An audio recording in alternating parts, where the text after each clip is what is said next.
इस मुठभेड़ में 4 जवान शहीद हुए हैं। 2 कैप्टन, 1 हवलदार और 1 जवान शहीद हुए हैं। आगरा के कैप्टन शुभम गुप्ता शहीद हुए हैं। शुभम गुप्ता के घर पर शोक की लहर।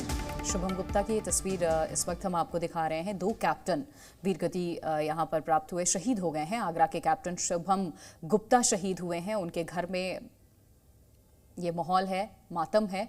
और ये जब आतंकवादियों से मुठभेड़ शुरू हुई, उस बीच इनके शहादत की खबर सामने आई।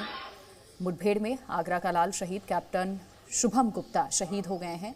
और शुभम के घर की ये तस्वीर हम आपको दिखा रहे हैं। जल्द आने का वादा किया था और शहादत की खबर सामने आई शुभम की। मैं छुट्टी आने वाला था, पिछले 15 दिन से ही लगातार कह रहा था एक काम है वो करके आता हूँ, एक काम रह गया उसे करके आता हूँ। बस यही बताया था कि एनकाउंटर में चोट लगी है, घायल है, हॉस्पिटल में सीरियस है, भर्ती है। कल 3:45 बजे सूचना मिली थी। वो जो करना चाहता था उसने किया, सर्वोच्च बलिदान देकर।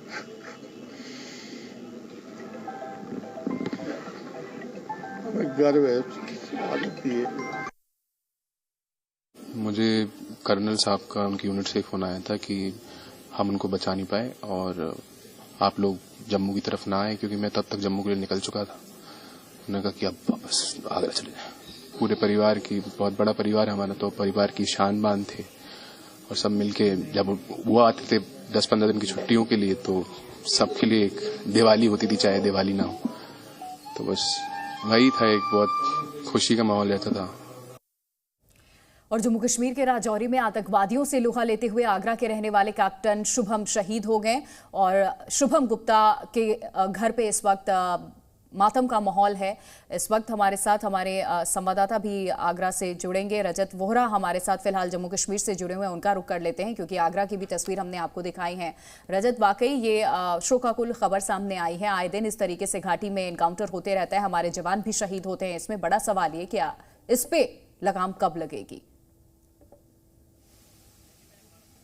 जी बिल्कुल, जो शुभम गुप्ता हैं उन्होंने एक सर्वोच्च बलिदान दिया। कैप्टन शुभम गुप्ता यहाँ पर वीरगति को प्राप्त हुए हैं, पर उनका बलिदान जो है वो व्यर्थ नहीं है। जिस तरह से उनके घर वाले भी कह रहे थे कि साफ तौर पर एक जो काम उनका अधूरा था वो उन्होंने पूरा किया है, कैरी को मार गिराकर। साफ तौर पर ये वो कैरी है जिसने कि कई मासूमों की जान ली थी। और शुभम गुप्ता जैसे जाबाज सिपाही जो आज शहीद हुए हैं, वो साफ तौर पर दर्शाता है कि वो लगातार इस ऑपरेशन में कहीं ना कहीं कैरी और इस तरह के टॉप टेररिस्टों को लगातार मारने में जो है वो उन्होंने एक कामयाबी हासिल की है, उसे ढेर किया है। वहीं दूसरी तरफ अगर बात करें, शुभम गुप्ता, इनके साथी और कई सारे ऐसे हमारे जाबाज जो पिछले करीबन 1-1.5 साल में शहीद हुए हैं, चाहे वो जम्मू को बात करें या फिर कश्मीर घाटी की बात करें, दोनों में ये देखने को मिला है कि ज्यादातर ऑपरेशन जो है वो पहाड़ी इलाकों में और जो घने जंगल के इलाके हैं वहां पर हुए हैं। साफ तौर पर जैसे मैं पहले भी बता रहा था कि इन इलाकों में ये टेररिस्ट रहने पर महदूद हैं। उसका सबसे बड़ा कारण ये है कि ये जो हमारा एक